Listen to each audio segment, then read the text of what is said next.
Good evening and welcome to another edition of our Ask the Preservationist series here that we're doing this summer to talk about common condition issues that folks with historic buildings that maintain these around the state and around the country face sometimes. And this evening we are joined by Aimee St. and Colin Murphy, and we'll be talking about historic roofing and waterproofing and roofing for historic buildings. My name is Brian Davis. I'm Executive Director for the Louisiana Trust for Historic Preservation. Also joined by Clay Omansky, our Director of Development and Membership for the Louisiana Trust. And thank you for joining us. And like I said, this will be recorded, so we'll be able to offer this on our YouTube channel for those who were not able to join us this evening. So with that, I'm going to turn over the hosting abilities to Colin and Aimee and give you the mic. And there you go.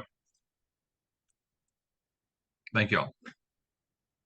Okay, I need to share. Yeah.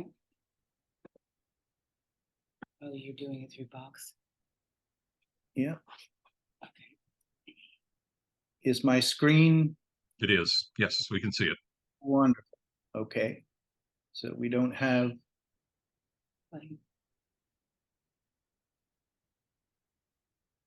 Great. Okay, so the way I've broken this up,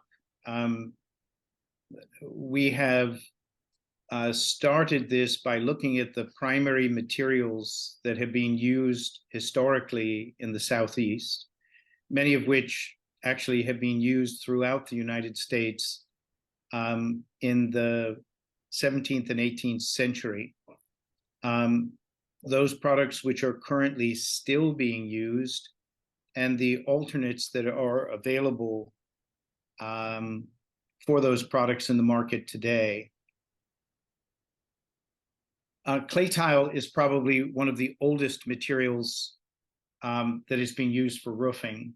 Obviously, before this, it was primarily organic materials coming from trees, etc. But clay tile, which began in China, Greece, and Rome many, many centuries ago, became the primary material that was used throughout the world as a durable roof. These materials also became common in the early settlements in the United States. Both the Spanish, French, and the Dutch used them in construction beginning in the 1600s here in North America. One of the reasons why they were used primarily in Europe was because they were fireproof. If you can recall your history, in this time frame, many of the newly urban areas of Europe were suffering major fires. And therefore, wooden products that were being used as roof materials were being changed over to clay materials simply because they were fireproof. The common materials that were available in those days and have continued to be that way today, bear with me a second, is an old cap and pan system, which basically is semicircles which are laid over one another to create a cap and pan. An S tile and a mission tile. The mission tile, which was primarily a Spanish tile, cap and pan, which was a Greek and Roman tile. It was really the 18th century when we began to see clay tile being produced in the United States. And in early days, we were seeing it in Pennsylvania. Today, much of the clay tile at a higher end is produced in Ohio by a company called Ledowici. And there's also obviously clay tile being produced in the Southwest, primarily in Mexico.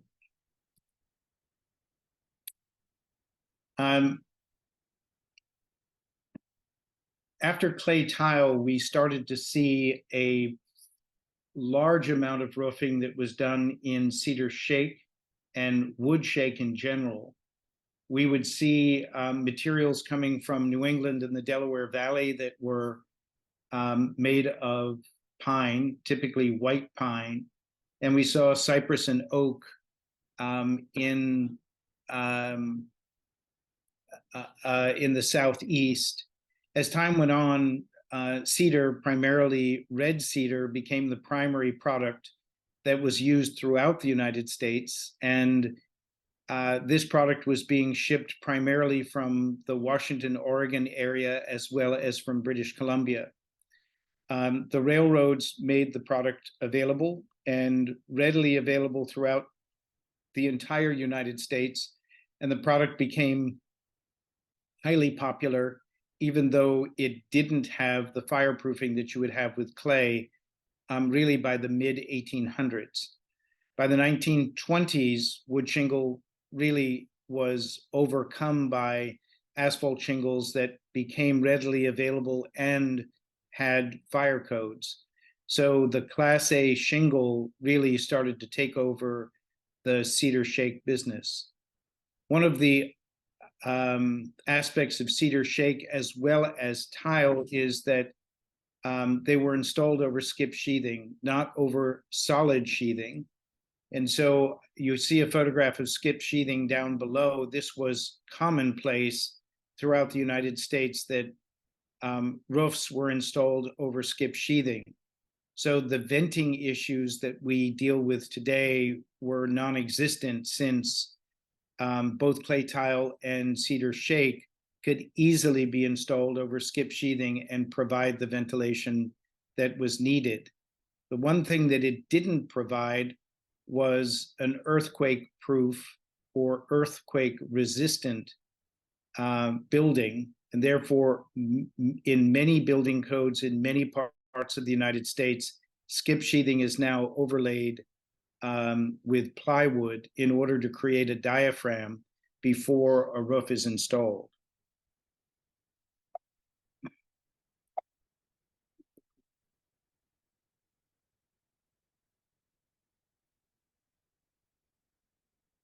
The next product that we saw as prevalent here in the United States was slate. Slate originally came from Europe, primarily from Wales, from France, and from Spain. The primary slate that we saw in the southeast came from Maryland, which was a common quarry, as was Pennsylvania. Subsequently, in New York, where there is much harder slate, but a lot of the slate originally came from Spain. And it seems odd that people would bring clay, tile, or slate in a boat all the way to North America in the time, but it really isn't that unusual when you consider that the boats that would come here would take basically raw materials and foodstuffs back to Europe from the United States, but all they were bringing was people most of the time coming in the other direction. And because that was the case, the boats had plenty of room. And so it was very cost effective to load a boat with something like slate. It was ballast in the boat, and it worked out relatively well. Slate first appeared in the United States in the 1600s, but there were no quarries that were really opened here until 1785.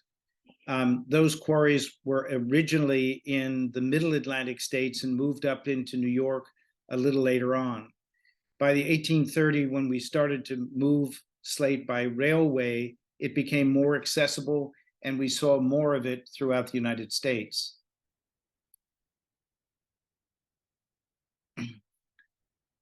Another roof that was common but extremely expensive in those days was metal roofing, which was primarily copper. What we saw in roofing in those days was lead, copper, and zinc, but copper overwhelmed the amount of materials that were available. Lead was a little cheaper, but it was more difficult to come by.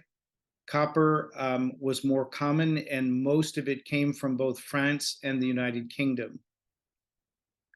It really became prevalent in the market in the 19th century, and we started to see more and more larger roofs installed in copper.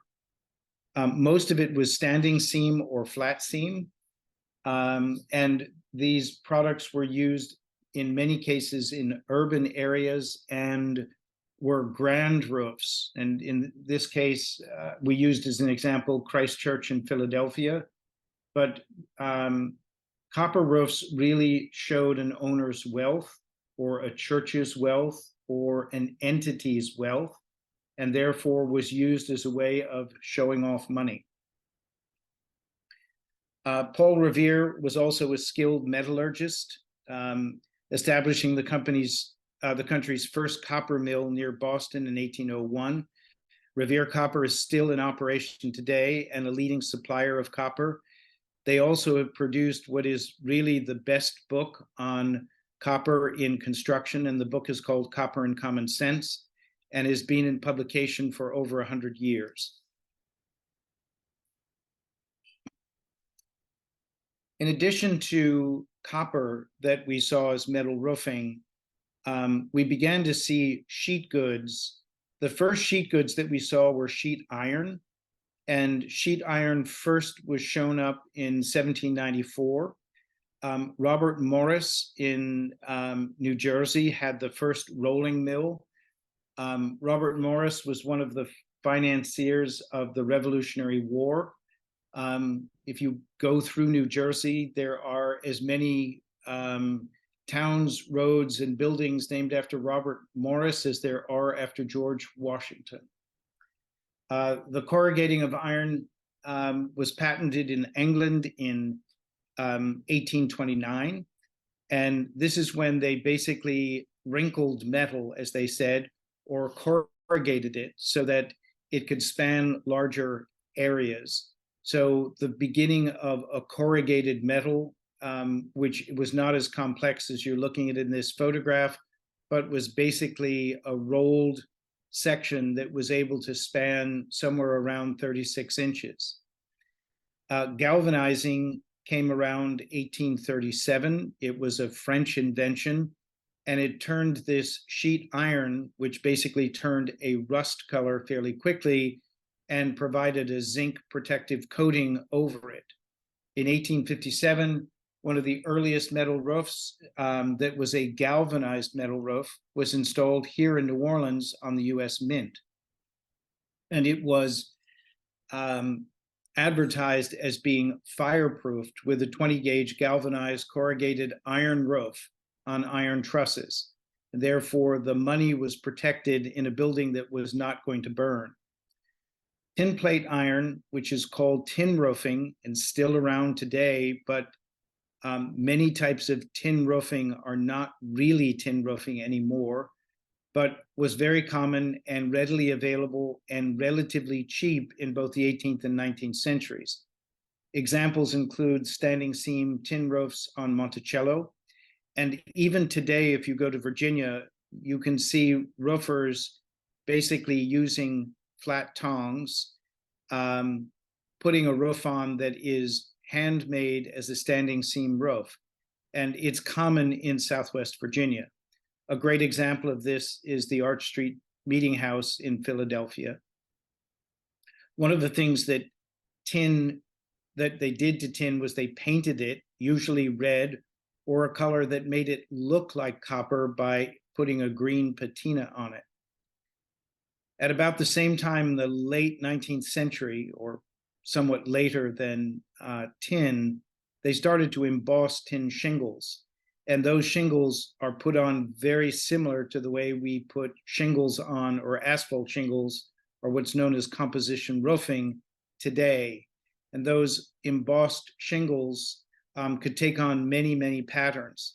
Those patterns that became more and more bizarre as time went on and became larger and larger, became the patterns that were used also for asphalt shingles later on in the 1920s. Another metal that was used that was common is called turn metal. It's still available today. It's manufactured primarily in Connecticut. And this is a material where it's dipped in an alloy of lead and tin. It has a dull finish.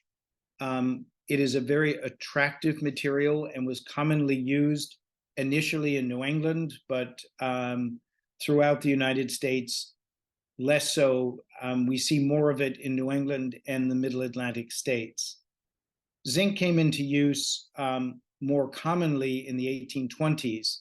If you travel to somewhere like France, you will find that zinc is used in combination with slate almost everywhere. If you go through Paris, almost every building that you look at is a combination of zinc and slate. This didn't happen in the United States because zinc and slate as a combination was extremely expensive and therefore was only used on buildings that were owned by people who had a great deal of money. Asphalt shingles really came about initially in around 1860, but the shingles that were available then were, let's call them temporary roofs. They were not considered anything that would last for any period of time. But by the 1920s, asphalt shingles that basically were made from an organic asphalt saturated felt and a granule over its surface that could be either mica or oyster shell, slate, or clay, became more and more common. And many, many manufacturers began to make shingles of many different sizes and shapes. It wasn't until really the Second World War that shingles basically became common as 36-inch wide shingles.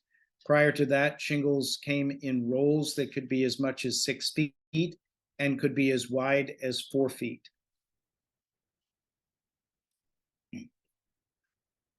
I'm going to speak a little bit about the difference that we see between historic preservation versus material conservation. This discussion tonight is truly about materials. Obviously, the determination of when to replace something and when to repair it needs to be assessed in full by having an assessment of the assembly and where it is in its lifespan, and also looking, if you're going to replace it, what you can replace it with and what is the impact on the overall character. And then the requirements from a building envelope perspective. So what is really needed, especially with climate change and what we're facing today with new codes. The alternative materials as addressed by NPS, it's very interesting. It says the search is not new, as early as the 18th century. And of course, way before then, right, when things were not working, they went after other things. But for fear of fire, they were going away from wood shingles and boarded roofs, and they were trying to replace them with sheet metal and clay tile. And then what we see a lot in our work is historic roofs that were actually failures from the very beginning, where the design has such an Achilles heel that it leaves you really perplexed as to how to continue, because you simply are not going to replace it with the system and or the materials that are already there. And so looking at a rehabilitation project, which we work for the GSA, and so the buildings that we work on are all 75 years or older. So we're doing a lot of work in New Orleans, and we've done work in Beaumont and New York, and in the 7th district and the 1st district. So we look at the history of the roofing material. A lot of times the government doesn't actually have that quite right, and we research where that material came from. We look at the building codes and the requirements that are happening now, especially with uplift. And then there are times when the material, especially when we're dealing with stone and so forth, it's just not available anymore. And then it's frequently cost prohibitive, which is always a huge factor, whether you're working with the government or you're working on your own home. And then again, the practical problems of wind, weather, and roof pitch, which were not really always addressed when people were doing buildings of a larger scale. Almost they had more money than they did sense at the time. So NPS has their comment is the decision to use an alternative material should be weighed carefully against the primary concern to keep the historic character of the building. I would have to say that I would think that that is really not, when we are doing the buildings, the primary concern. The primary concern is saving the building in its entirety and coming up with ways of replacing the roof or fixing it in a manner that's respectful of historic character to the best of our ability. So we can look at alternative materials to each of these elements. So if we're looking at something such as clay tile that today is manufactured mostly in the Caribbean and in Central America, as well as higher end clay tile manufactured here in the US, or clay tile that's being produced in Portugal and Spain. We're looking at service life for these products that vary significantly. So we can have a clay tile that comes out of the Caribbean that has a service life of somewhere around 40 years. We can see a tile coming out of Ludovici Celadon in Ohio that has clearly shown a 100+ year service life. We have tile also coming from Portugal and Spain that also can match that service life. To some degree, where the tile is placed can change that somewhat. So, for example, where freeze thaw is a problem, clay tile can have a shorter service life and a higher maintenance. Therefore, we see a lot more clay tile in the South. The Southeast is a very common place, as is the Southwest, for clay tile. The materials that have replaced it or are the alternatives, most of them have a substantially shorter service life. So concrete roof tile, which has become the most common tile that we see here in the United States, really only came to be in the United States market in around the 1970s. A company called Monier out of Europe, basically it was a company out of the UK, whose technology came from Germany, really started to produce concrete roof tile after the Second World War. And concrete roof tile had the advantage that it was not damaged by freeze thaw as clay tile was. But what we've also found over time is that clay tile has a durability and a service life that substantially beats out that of concrete roof tile. Concrete roof tile can provide 30 to 40 years of service. Earlier concrete roof tile that was not through colored lost its color sometimes in as little as 8 to 9 years. And so concrete roof tile, while being the most prevalent of the alternatives, has a shorter service life, and from a cost standpoint is only slightly less expensive than clay tile. In addition to concrete roof tile, we have metal tiles that are formed or embossed to look like tile, and they interlock with one another. They are highly wind resistant. They are made of both coated or painted galvanized steel, or they are made of aluminum. These tiles are common in all parts of the United States, do not look like clay tile, but give you an impression of clay tile. From a service life standpoint, many of them have warranties that range from 30 to 40 years, but they are easily dented. They are damaged by falling trees. While they are wind resistant, they also lose their color and begin to rust over time. Aluminum tile or metal tile is usually very thin and begins to look banged up after a relatively short period of time.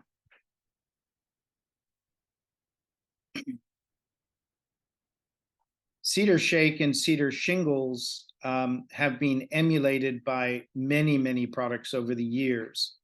Metal is very common, and just as you can turn a embossed metal panel into something that looks like clay tile, we can also make it look like a cedar shake. And the coloring from painting can make it look very lifelike.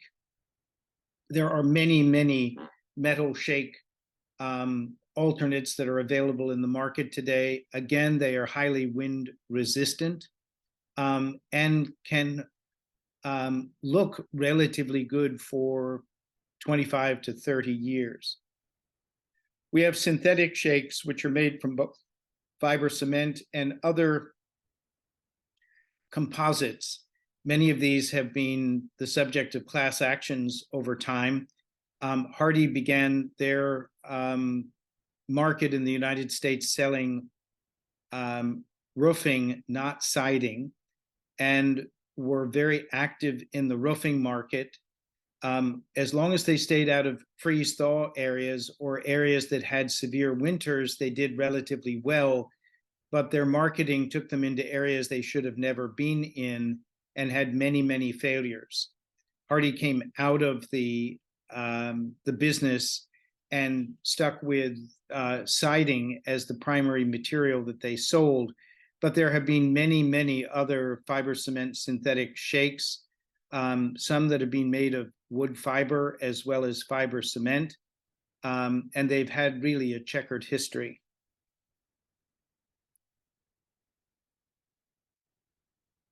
Slate has many more alternates available in the market. One that is called ironclad and is used throughout the United States, comes out of Texas, but the technology is European technology from the United Kingdom, is truly a porcelain tile that is hung just as French tile is hung on a hook. They can emulate just about any color or dimension and can do so successfully. An example of that is slate that was produced in Spain and became not common, but used in areas such as Lafayette here in Louisiana. They've been able to copy and emulate that tile and make a porcelain tile that looks almost exactly like the slate that came from Spain. If you look at their website, they have some of the colors in it that are used right now in Lafayette. Synthetic slate, in the same way of fiber cement, has been made from many composites, some of which, again, have had a checkered history, but others that have proven to have a service life of 30 to 40 years, some of them promising service lives of 50 years, but we haven't quite seen that service life yet for many of these products. Bear in mind that slate has an average service life in its thin variety of 80 years and its thicker variety for as long as 120 years. So these alternates, other than porcelain that carries a 75-year warranty, the others carry a warranty that is typically 50 years or less. Slate tile is also emulated using EPDM and recycled rubber, mostly from tires. What's shown here is EcoStar, which was a product which originally was developed by DuPont and has been spun off. But there are many others, some manufactured in Virginia, some in Delaware, some in Michigan. And these materials are basically rubber or synthetic rubber, such as EPDM, which is highly durable, is highly resistant to ultraviolet light, and remarkably, looks very much like slate. It doesn't have the shine to slate, but it does look like a dulled slate and has proven to have a very good service life. So these are all alternates to slate or real slate, some of which have a long service life, some of which do not. Slate also has a longer service life if it's a harder product, and the harder slate that we see here in the United States comes from New York State and Vermont. Slate that is slightly softer comes from the southern veins in Maryland, in West Virginia, and in Tennessee. Many of these have different colors as well. Purple slate is not uncommon in Maryland and Virginia. But again, it's a softer product than the product that we're seeing coming out of New York State and Vermont. So because these alternate materials have a checkered service life, and many of them are put on the market without any proven service life, we see that there are certain entities out there that evaluate these products and provide approvals for their use in particular jurisdictions. This is an example of a notice of acceptance for the Brava roof tile. This is Metro-Dade's approvals, and Metro-Dade approves not only the product being the simulated slate or tile, but it covers all of the other components such as the underlayment and all of the other metals and nails that are used with it. They also provide, as you can see here, a design pressure, which is a calculated pressure for the use of any particular product. And therefore, if the design is calculated under ASCE 7, it must match the design pressure in order to be used in that jurisdiction.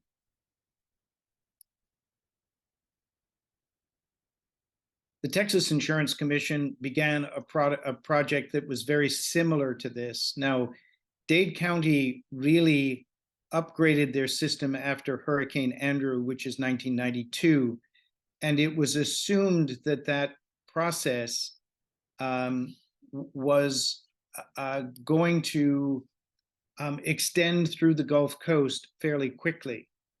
The NOA process was presented to many of the legislatures in Alabama, in Georgia, Louisiana, Texas, early on in the 1990s. But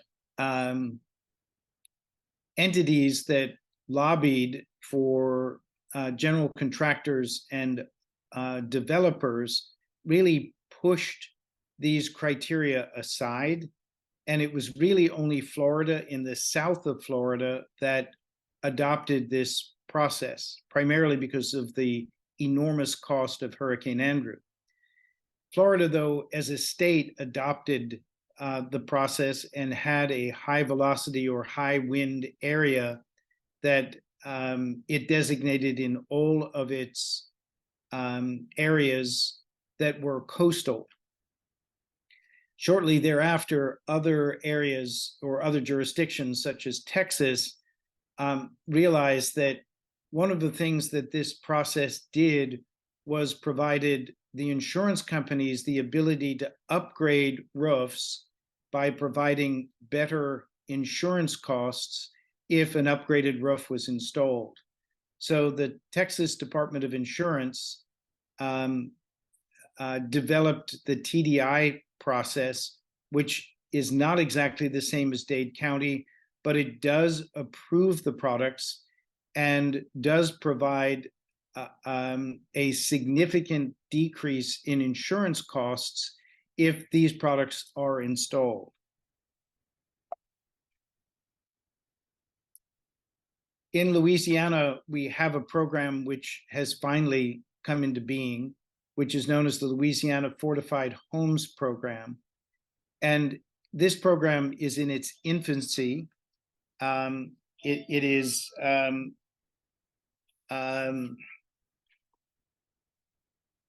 right now, it has enough money to provide eligible homeowners with a $10,000 grant to retrofit their roofs, meeting fortified standards. So they have enough money right now to cover 3,000 homeowners, which, considering it's statewide, it's somewhat pathetic, but at least it's a starting point.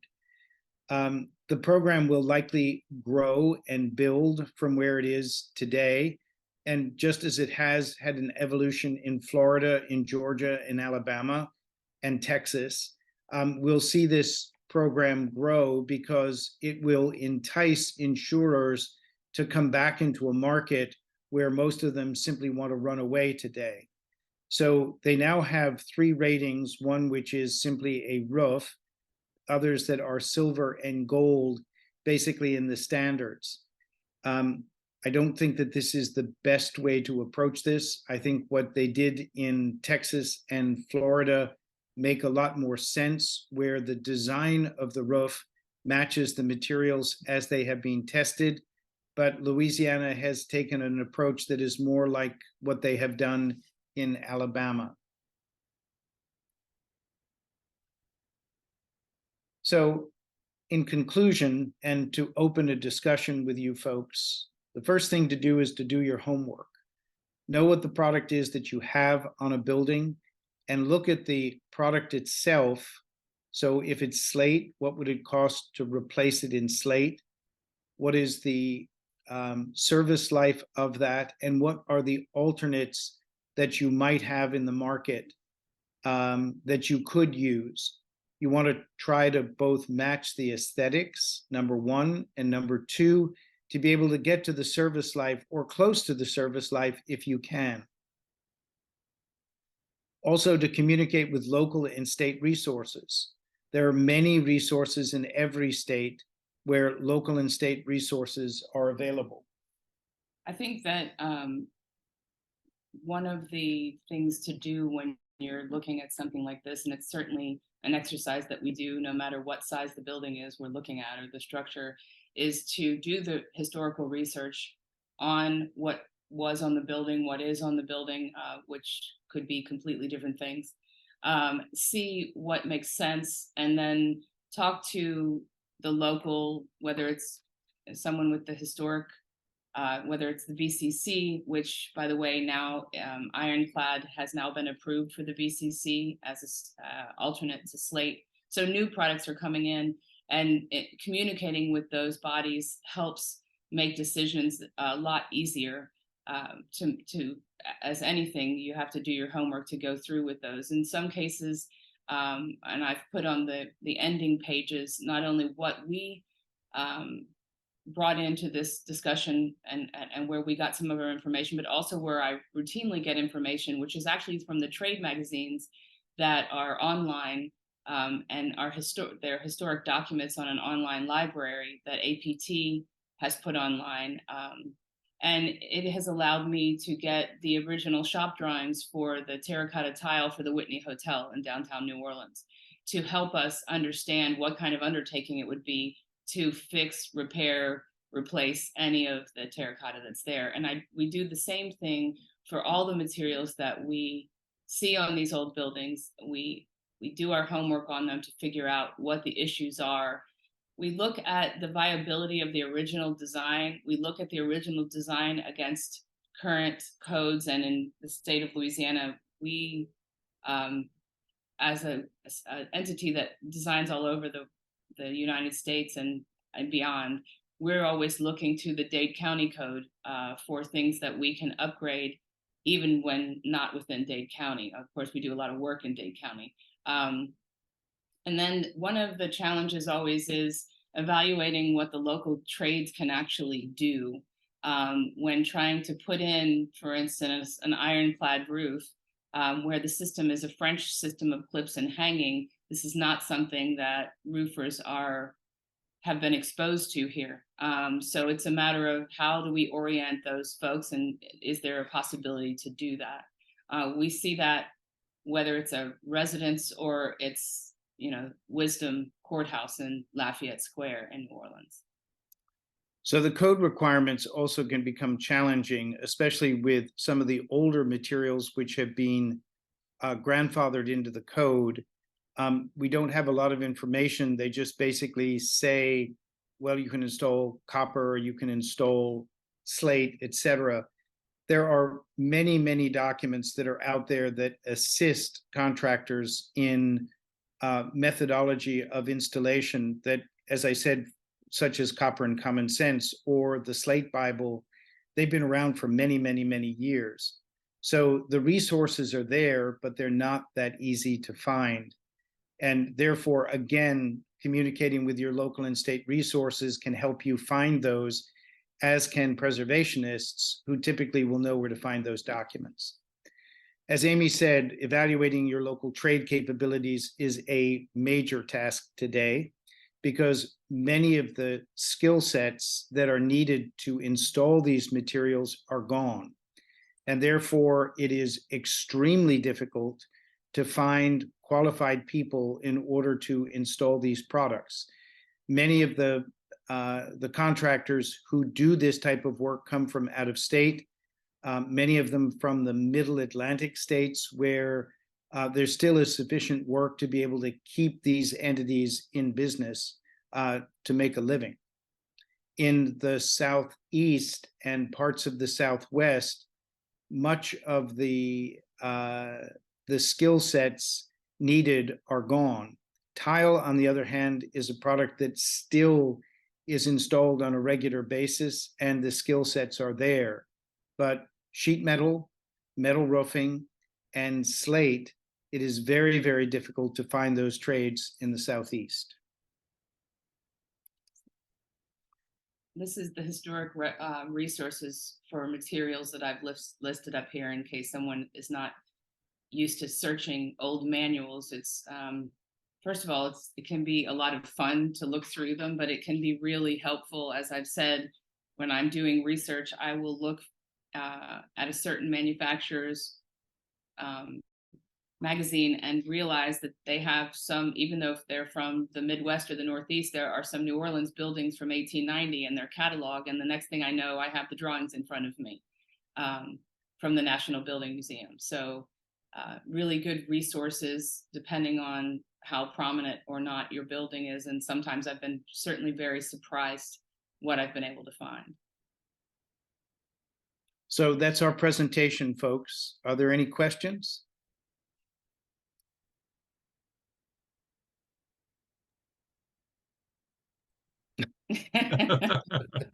I think great information, Aimee and Colin. Thank you so much for sharing with us. One thing I think that I've seen just from experience is when you're looking at replacement materials is to also consider the weight differential between, say, a lighter material and say something like a concrete or what the building is designed to hold, what kind of force and stuff as well, and making sure that that's it's able to handle that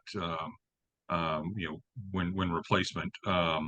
There was a house we worked on in Galveston that had originally a slate roof, but there were real thick concrete shingles that were put on probably in the 70s, and so it was a little bit of a strain for the building. So one of the things about concrete tiles that we didn't really discuss, but they have an absorbency rate that's much higher, especially if you're looking at an original clay, where until the patina or until the surface of that clay is worn off, then it becomes a little bit more porous.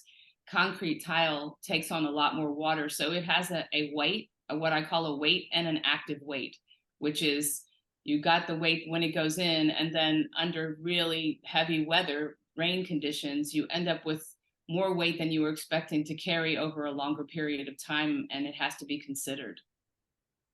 Great point. In addition, many roofs that are originally designed for, let's say, a 3-tab shingle simply cannot carry the weight of a tile roof. But it is relatively easy to reinforce that roof truss and be able to carry that weight.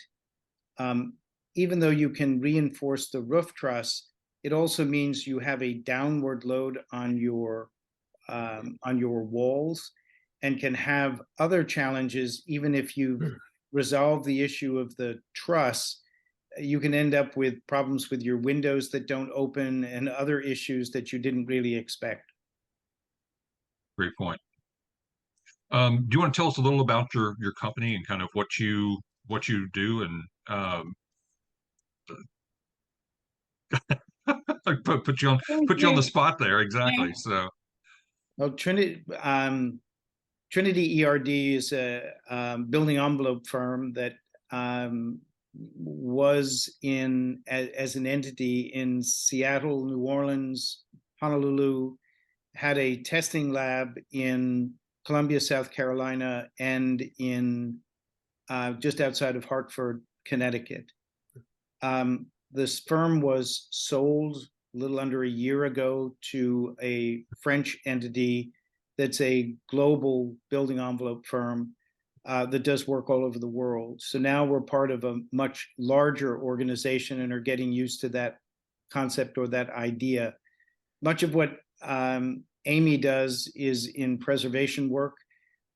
She has a degree in preservation architecture from Tulane, and works on many of the older buildings here in New Orleans and elsewhere. Right now, she's working on Aimee, which is the federal office building downtown, the Wisdom Courthouse. And the American Legion Hall in Washington. where Aimee is from. So Yeah. As well as the numerous buildings in the French Quarter, as well as buildings outside of New Orleans as well. We've done work for the many of the GSA entities as well as the Park Service. Aimee did the waterproofing design work at Mount Rushmore. So a lot of older buildings that require attention, that have been abused by public funds over years and have needed to be corrected. And the handyman who has a thing of sealant in his back pocket and thinks he can just fix the world with it. the bigger the glob, the better the job. Yeah. Exactly right. So any other questions from those who are attending this evening? Yeah, Rod. I've got one. Great presentation. I learned a lot, and I just thoroughly enjoy learning like that. So I'm contracting for 30 plus years. I've morphed from repairs and disaster recovery to mitigation ahead of the disasters. Elevated 1,500 homes here in Louisiana and other parts of the country. So in that natural hazard mitigation space, just blown away by the disintegration of the insurance industry. 5 hurricanes in 24 months here in our coastline, and 500,000 wind claims, and 12 companies disappeared. Rates that have tripled. It's going to be a rough time here, and we've got to really get buildings so they don't get damaged. I mean, that's really the key. Is literally surviving. Because it's only bad once or twice a year, or hopefully once every 5 or 6 years, not those 4 or 5 we took in 24 months. So I really appreciate all this effort that you do, but my question is, how do we get these historic materials qualified for the insurance discounts like they're promising with the Texas system you talked about, Miami-Dade system, and the new the Alabama, Louisiana fortified process, because those are supposedly guaranteeing insurance rating discounts for those retrofits. How do these historic materials that you have been doing and will be doing in the future, how do those rate up with the ratings and the insurance?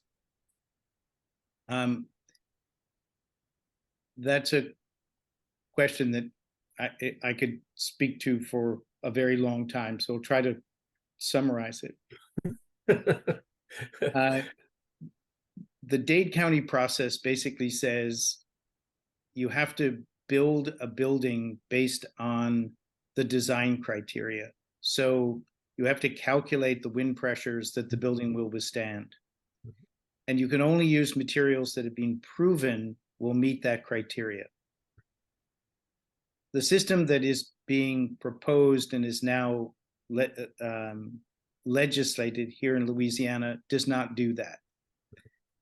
What it does is it provides and promotes better construction in a good, better, best process, and doesn't really incorporate it into the building code. So we don't have a process in place that forces the use of products that we know have been proven through testing to be able to perform in those worst case circumstances. So if another IDA comes through, yep, there'll be some houses that don't get damaged as much. And we'll see houses that get discounts in their insurance because they've used a better product. But it doesn't force the industry into what Florida did primarily after Andrew and said, enough is enough. We will not be able to maintain an insurance industry in this state if we're not able to provide that. They left in droves after Andrew, but they came back when the system was in place because they honestly believed that the building codes actually provided then better buildings. And these are the same codes that the other states, Louisiana, Alabama, Texas, all decided were too expensive to implement. So it's... Yeah, we got lucky and we actually got 1 foot of freeboard in the new building codes coming in August, and based on all the wind damage and the flooding, they couldn't say no. They tried to delay it for this fall for the new codes, but yeah, it's essential that historic preservation promotes wind resistant retrofit and historic preservation.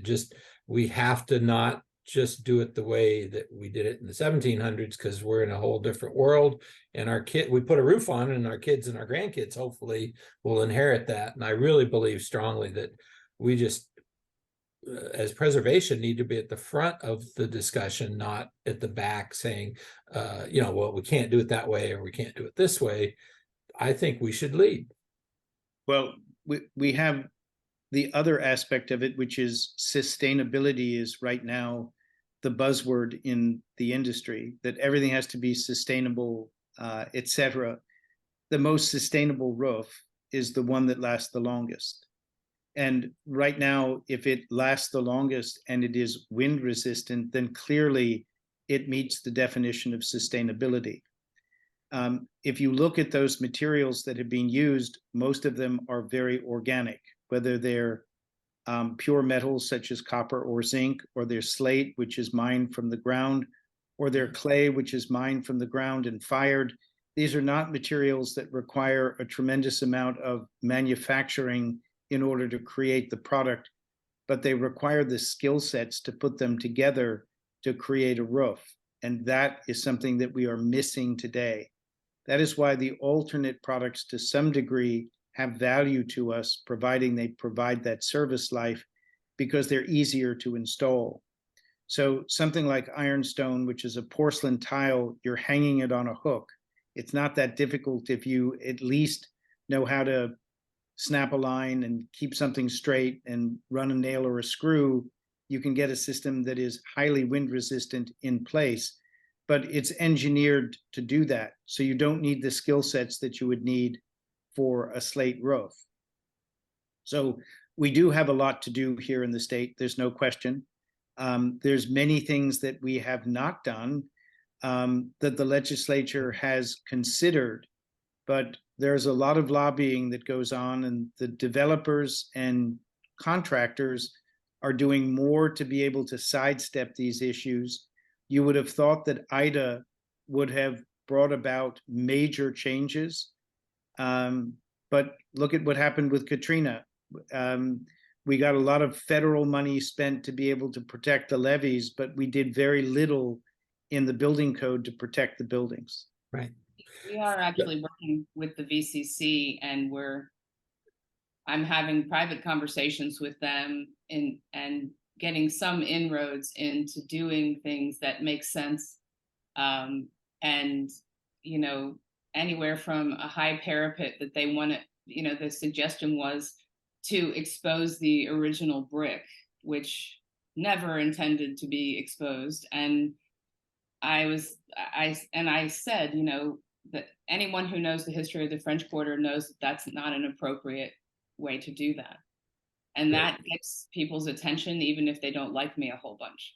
It's okay. Speak, sister. Speak truth, sister, as we always say. Speak truth. So you might be excited. I'm very engaged with not only my own consulting in this area, but the whole industry, the development of this, what's becoming called the flood mitigation industry, with the various techniques to adapt and retrofit the buildings. But we're creating a resilient workforce education development program. Well, that's a mouthful. Haven't figured out the acronym yet. I was going to say, but NOAA just came out with $50 million for resilient workforce development programs. And we're going to propose that the retrofit of the historic buildings, because the historic buildings were never built to a flood resilience, with any flood resilience other than brick and, you know, some of the naturally resilient, but they aren't high enough. And we're, you know, we just got to get off the ground or flood proof everything so we don't have damages. And the wind retrofit is required as well. So we've already talked with the community colleges along the coast, the technical community college system here in Louisiana, and we actually have a proposal to them that's very attractive, because they're going to do a whole bunch of elevations with the Corps of Engineer over in the southwest corner, where Southwest Louisiana Technical College is in Lake Charles. Like 4,000 buildings are going to get treated for flood, and they're going to focus all of the HUD, CDBG-DR money, the disaster recovery money, for re-roofing in the fortified system over there. So theoretically, we can get homes elevated, low-income family homes elevated, and a fortified roofing system on them. But many of these smaller vernacular historic homes are a very important part of the community, and so it's going to be a very interesting time. We literally in this nation have to create, you know, about the trades thing they're doing up in the Northeast, the 4 states, 5 states, Vermont, New York, all that. Well, we're coming at it from the retrofit for climate adaptation, including historic, instead of starting with historic. And we can't get the folks in the Northeast to add the resilience component for the flood and the wind. Still trying, but we're going to come at it from the other side and do it from the retrofit of the structure for compliance and insurance and being able to just stay here on the coast, but do it with historic treatment, kind of like the new flood adaptation guidelines from the Park Service. We're hoping we could get some guidelines pretty soon in this whole industry for wind. That would be great. But the flood adaptation guidelines took about 10 years to get. So we better start now for the wind adaptation for the historic buildings. The Northeast got their taste of what we have here on an annual basis when Superstorm Sandy came through. Yeah. And it's changed some minds. People realize at that point that something needs to be done, but it was a once-off event, and they still continually talk about it as something more than 100-year storm, and it's not going to happen again, when in fact we know it's happened once, it will happen again. It may take 20 years to come through, but the cost of Superstorm Sandy was an incredible amount of money, and it was not a one-off event. There's no 600,000 flooded buildings, and they all were predated the flood maps, which came out in the beginning in the 70s. So they're all 50 years of age and older now. So it's a big road. 3 million of these buildings out there in flood zones, older and historic, mid-century, all that stuff. Aimee and Colin, thank you so much for your time and your sharing your knowledge with us this evening. Really appreciate that, and look forward to having it in our library for other folks to be able to learn from for coming up here. So this series is paid for through a grant from the Historic Preservation Fund from the National Park Service through the Louisiana Division of Historic Preservation, and we appreciate their support as well. So Brian, I wanted to say one more thing. There was a comment that someone said that they didn't know enough to even ask a question. Yes, Alice. I welcome them to reach out to us. They can certainly get our information from you all, from you, because we're happy to field any questions. We have everything from, and there were so many things that we didn't cover about gutters and so forth, and leaders and how all those things come together. And it's not an easy thing to go through by yourself. So we're happy to field any questions anybody has after today. Great. Thank you so much. We appreciate Right. that. Thank Thank you. you. All right. Bye. Thank you. Have a good evening. Bye-bye.